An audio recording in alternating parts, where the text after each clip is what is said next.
BBC Radio Lincolnshire, Melvyn Pryor with you through until 2 o'clock this afternoon. Really interesting topic to talk about now. Joseph Bolger is going to tell us about an open mic night that he's arranging to raise awareness of men's mental health issues. And I'm pleased to say that he joins us to tell us a bit more about it. Joseph, good afternoon. Good afternoon. How's lockdown been for you? Have you been able to be fairly productive and creative? What have you been doing? Yeah, so I've been finishing off a PhD and then making videos and sharing them via my YouTube channel and doing fun things like that. So I've managed to turn it into something, though it's not ideal from a financial perspective. It's been, in a way, an opportunity to do a few things that mean a great deal to me, but that I haven't had a great deal of time to do. Yeah, and I suppose then a positive of lockdown, you've completed your PhD. Absolutely. Well, fingers crossed the examiners agree that it's complete and there's nothing else that needs doing. I'm still waiting on that. So a little bit of an anxious time, but we'll get through it and hopefully it'll all be all right. And a PhD in what? Musicology. So music's been what you've been studying for several years, is it? Yeah, so I've basically started. I studied music at university, and then have been through a master's degree or two, and then PhD now. So it's been a long time studying music. And before lockdown happened, your sort of income was coming from teaching singing, wasn't it, on the majority? Yeah, so teaching singing and a few performances and things like that, but mostly teaching and enjoying that a great deal. Yeah, it is a challenge, and I think about musicians and the struggles because, there's so many people out there that are so talented, and it has been a real lockdown from live performing point of view, hasn't it? Yeah, I mean, I used to do a lot more kind of touring singing as an opera singer and things like that, and my friends who've kind of stayed in that branch of the profession, I've really felt for them because they've had contracts lined up right until 2021, 22 that are being cancelled now, and people, so it's such a big undertaking to put on a show of any kind, so people really are struggling at the moment. Where did the idea come from for this open mic night then? So one of the things that I've found really helpful in managing my own mental health over the years is having a creative outlet to put some of those thoughts and feelings that you maybe not totally okay sharing yet with people into songs. So I'm writing my own songs and things like that, and often not sharing that beyond turning up at an open mic night in our local area and singing one. And I found that personally a very helpful thing, and I think it's so difficult for men to talk about mental health, and I think that artistic expression can give an entry into talking about it and sharing it with the community. So I had this idea of an open mic night where men from across the region, whether they are writing songs or writing poems or they just want to, share their experience, whatever they're doing, they can share that with a community of men who understand what it's like to live with mental health. What I think is interesting, so you put it into your lyrics. Is there a hope sometimes that somebody will hear that lyric and then come to you and say, has that affected you? And then that starts a conversation. Absolutely. I mean, starting conversations is the whole thing. The Stop Suicide campaign that CPSL Mind have been running for a few years now, that the key message of that Stop Suicide campaign is talking directly about suicidal thoughts and mental health struggles saves lives. And, I think that certainly when I'm, creating these songs, often I'm looking back, it's not necessarily when I'm in crisis that I'm that creative, you're too busy trying to keep on the road. It's actually looking back and thinking, well, how was I then? And trying to recognize that in myself and then share that in the hope that, it helps the people around you to understand where you are and helps them talk to you about it and also helps you talk to others.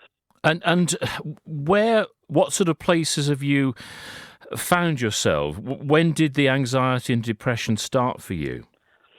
I think I've when I look back on my life, I think it started very young. It started when I was sort of 6-7 years old, and we moved from Somerset up to Cumbria, and I started at a new school, and I didn't know anyone.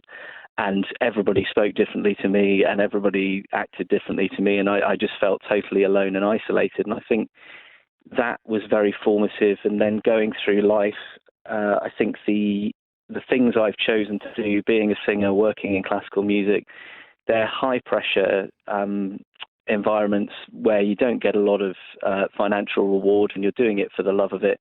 But you're only one bad review or one sort of bad performance away from losing income and not being settled. So I think it's over a long period of my life that I've had those thoughts and feelings, and it's probably only in the past, I'd say, 3-4 years that I've really sat down and acknowledged the things behind that and why I struggle with what I struggle with.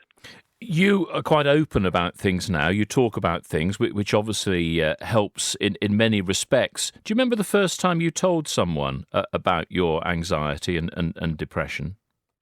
Yeah, there's two occasions that I think come to mind that I think were particularly important for me. The first was when I was first going out with my now wife, Leanne. That first conversation with somebody that you're falling in love with, and just saying, look, this is a thing. This is a thing for me, and it leads to these kinds of behaviours and these ways of treating myself and other people, and it's not good when it happens. And having that conversation and just seeing her across the table say, okay, well, we'll deal with it.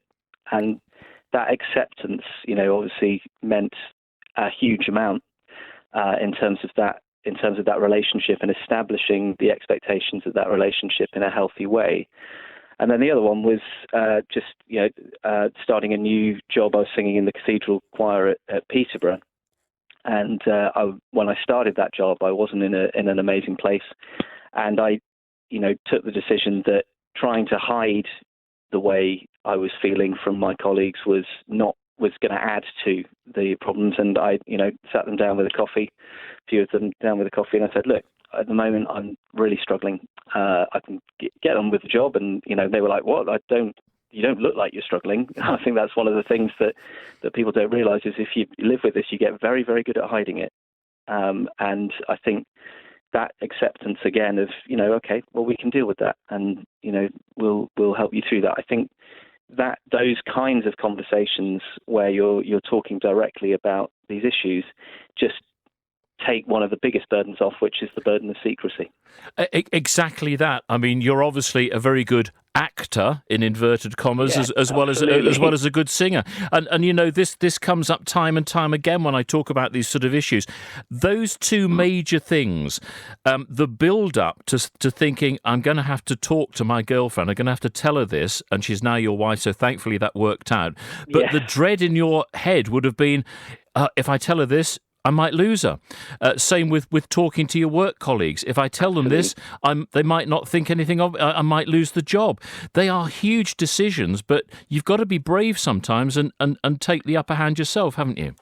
You do have to be brave. And I think it's obviously easier to be brave when you've got a sense of kindness and openness. And I think one of the things that the Stop Suicide campaign is really trying to stress is that we need to change that culture on mental health, and we need to share the burden a bit between the people living with mental health conditions and people in positions, particularly in the workplace, who need to be engaging with those conversations and be open to that, and get away from some of the cliches of if somebody's anxious or depressed, then they're not going to be effective at work, or if they're anxious and depressed, if you're going out on a night out, they're not going to be any fun or anything like that. That there's lots of kind of cliches and stigmas that surround these conversations that really are A, untrue, and B, unhelpful. Joe, so let's get people talking. Let's get people singing and performing and doing open mic night. So what's the plan? Because I assume initially it'll be an open mic night online, will it? Exactly. Yeah. So we'll be starting out virtually. So at this stage, I'm getting in touch with men from across the local area, across the region, and asking them to submit a video of a song, a poem, a dramatic performance, whatever you do, whatever your thing is. That really doesn't matter. Totally open season in terms of the medium. just share that, and we're going to curate that into an online video that we'll be sharing via Facebook and YouTube. How do we contact you? How do we get involved? So the email address is mindopenmic@gmail.com.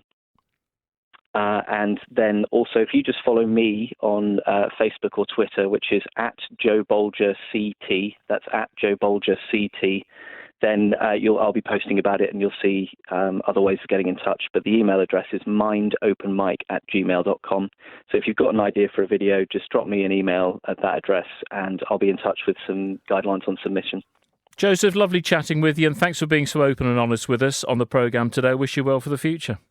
Thank you very much, Melvyn. Bye. Pleasure. Take care. Joseph Bolger, great project, mindopenmic@gmail.com. Mindopenmic@gmail.com. Get involved to find out more. Lines up the shot, goes for the...